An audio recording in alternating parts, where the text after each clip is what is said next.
নমস্কার বন্ধুরা, সোনালী স্বপ্ন চ্যানেলের পক্ষ থেকে আমি সুপর্ণা আমার সমস্ত বন্ধুদের জানাই অনেক ভালোবাসা। আপনারা সবাই কেমন আছেন বন্ধুরা? আশা করব ঠাকুরের কৃপায় সবাই খুব ভালো আছেন, সুস্থ আছেন। আমিও খুব ভালো আছি। আজকের ভিডিওতে আমি আপনাদের কাছে নিয়ে হাজির হয়েছি ভাদ্র মাসের ক্যালেন্ডার, মানে ভাদ্র মাসে কি কি শুভ দিন আছে, কি কি পূজা আছে, তার শুভ সময় ও তারিখ নিয়ে আজকে আমি হাজির হয়েছি। ভাদ্র মাসে পূর্ণিমা অমাবস্যা কবে হচ্ছে, জন্মাষ্টমী কবে হচ্ছে, একাদশী কবে পড়ছে, গণেশ চতুর্থী, রাধাষ্টমী, এইসব পূজা কবে পড়ছে, আজকের ভিডিওতে সেটাই আলোচনা করব। তাহলে চলুন বন্ধুরা, ভিডিওটা শুরু করা যাক। ভাদ্র মাস হলো বাংলা সনের পঞ্চম মাস। শ্রাবণ মাসের পরই শুরু হয় ভাদ্র মাস। ভাদ্র মাস হলো শরতের শুরু। এবছর রাখি পূর্ণিমা উৎসব পালিত হবে ভাদ্র মাসে। আগামী 2রা ভাদ্র ইংরাজির 19শে আগস্ট সোমবার পালিত হবে রাখি বন্ধন উৎসব। এবার জানবো ভাদ্র মাসে পূর্ণিমা কবে। ভাদ্র মাসে পূর্ণিমা থাকছে পয়লা ভাদ্র, মানে 18ই আগস্ট রবিবার রাত 2:35 থেকে 2রা ভাদ্র ইংরাজির 19শে আগস্ট সোমবার রাত 12:42 পর্যন্ত পূর্ণিমা থাকবে। এবার জানবো ভাদ্র মাসের জন্মাষ্টমী কবে পড়ছে। ভাদ্র মাসের জন্মাষ্টমী পড়ছে 9ই ভাদ্র ইংরাজির 26শে আগস্ট সোমবার। এবার জানবো একাদশী কবে পড়ছে। প্রত্যেক মাসে তো দুবার করে একাদশী পালিত হয়।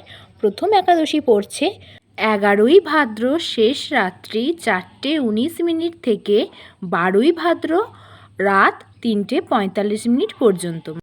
মাসের দ্বিতীয় একাদশী পড়বে 27শে ভাদ্র ইংরাজি 13ই সেপ্টেম্বর সন্ধ্যা 5:38 থেকে 28শে ভাদ্র ইংরাজি 14ই সেপ্টেম্বর শনিবার বিকেল 4:31 পর্যন্ত।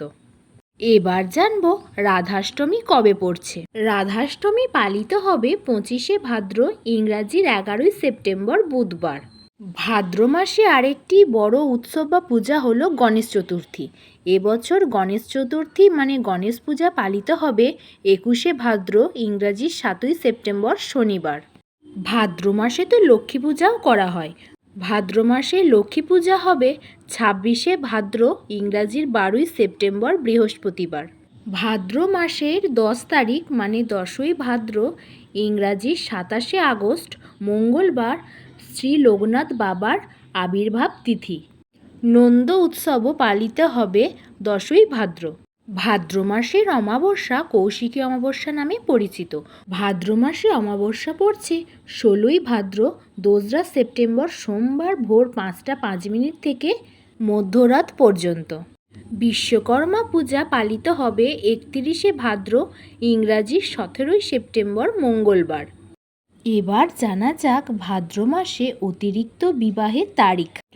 2 তারিখ, 7 তারিখ, 9 তারিখ, 17 তারিখ, 18 তারিখ, 23 তারিখ, 28 তারিখ, 29 তারিখ। এবার জানা যাক ভাদ্র মাসের 7 ভক্ষণের তারিখ। 2, 18, 19, 20, 22, 25, 30। ভাদ্র মাসে উপনয়নের জন্য কোনো নির্দিষ্ট শুভ দিন নেই। ভাদ্র মাসে গৃহারম্ভ ও গৃহপ্রবেশের জন্য কোনো শুভ দিন নেই। এবার জানা যাক ভাদ্র মাসে অন্নপ্রাশনের দিনগুলি কি কি। 18ই ভাদ্র বুধবার, 19শে ভাদ্র বৃহস্পতিবার, 20শে ভাদ্র শুক্রবার, 22শে ভাদ্র রবিবার, 30শে ভাদ্র সোমবার। এবার জানা যাক ভাদ্র মাসে নামকরণের শুভ তারিখ। 2, 4, 5, 18, 19, 20, 30। এই দিনগুলি নামকরণের জন্য শুভ। এবার জানা যাক সত্যনারায়ণ বা শান্তি সত্যায়নের জন্য দিনগুলি। 2, 4, 5, 18, 19, 20, 22, 29, 30। এই উৎসব বা পুজোগুলো ছাড়াও ভাদ্র মাসে আরও বেশ কিছু উৎসব পালিত হয়। যেমন প্রতি বছর 5ই সেপ্টেম্বর শিক্ষক দিবস পালিত হয়, আর শিক্ষক দিবস পালিত হয় এই ভাদ্র মাসেই। 19শে ভাদ্র বৃহস্পতিবার এবছর 5ই সেপ্টেম্বর পড়েছে। শিক্ষক দিবস পালিত হবে 19শে ভাদ্র 5ই সেপ্টেম্বর বৃহস্পতিবার। আজকের এই ভিডিওটি আপনাদের কেমন লাগলো প্লিজ কমেন্টে জানাবেন। ভিডিওটি যদি আপনাদের ভালো লেগে থাকে তাহলে ভিডিওটিতে একটি লাইক করে দেবেন, শেয়ার করে দেবেন। আর আমি মূলত পূজার্চনা, আধ্যাত্মিক, পৌরাণিক কাহিনী এবং নানান অজানা কাহিনী সংক্রান্ত ভিডিও দিয়ে থাকি। আর আমার ভিডিও যদি আপনাদের ভালো লেগে থাকে, পুরনো বন্ধুরা প্লিজ পাশে থাকবেন। আর যারা নতুন বন্ধু আছেন তারা চ্যানেলটি সাবস্ক্রাইব করে পাশে থাকা বেল আইকনটি প্রেস করে দেবেন, যাতে আমি ভিডিও আপলোড করলেই ভিডিওগুলো আপনারা সঙ্গে সঙ্গে পেয়ে যাবেন। আজকের মতো এই পর্যন্তই। আবার আপনাদের সাথে দেখা হবে নতুন কোনো ভিডিও নিয়ে। সবাই খুব ভালো থাকবেন, সুস্থ থাকবেন, সাবধানে থাকবেন। টাটা বন্ধুরা।